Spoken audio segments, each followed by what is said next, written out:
আজকে ভাই একটা জিনিস ভাবলাম আর কি, মানে আমরা আল্লাহ তাআলার জমিনে যে পরিমাণে আল্লাহ তাআলার নাফরমানি করতেছি, আল্লাহ তাআলা আমাদেরকে ক্ষমা করবে কিনা সেটা হয়তো আমরা জানি না। মানে কি পরিমাণে আমরা আল্লাহ তাআলার জমিনে আল্লাহ তাআলারই নাফরমানি করতেছি, মানে কি বলবো, বলার কোনো ভাষা নেই।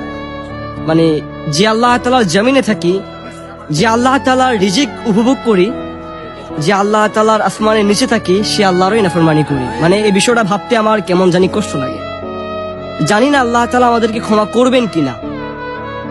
আমরা কিন্তু ক্ষমা পাওয়ার যোগ্য না। একটু গভীরভাবে আপনি নিজেই চিন্তা করুন যে আপনি যে আল্লাহর জমিনে রয়েছেন এবং কি আল্লাহ তাআলার এত রিজিক উপভোগ করতেছেন, আপনি ওই আল্লাহ তাআলাকে এবং কি ওই মালিকের কোনো ইবাদত করতেছেন কিনা একটু আপনি গভীরভাবে চিন্তা করুন। নিজের নফস এবং নিজের মনকে একটু প্রশ্ন করুন যে আপনি কোন আল্লাহর জমিনে থাকেন, সে আল্লাহ তাআলা আপনাকে এই জমিনে কেন পাঠিয়েছেন। একটু গভীরভাবে চিন্তা করুন এবং কি ভাবুন, আপনি যে আল্লাহর জমিনে বৈশা বৈশা আল্লাহ তাআলার ওই নাফরমানি করেন, আপনি কি কাজগুলো ঠিক করতেছেন? প্রিয় কলিজার ভাই আমার, একটু গভীরভাবে চিন্তা করুন। আল্লাহ তাআলা ছাড় দেন, তবে ছেড়ে দেন না, এই কথাটি সবসময় মাথায় রাখবেন।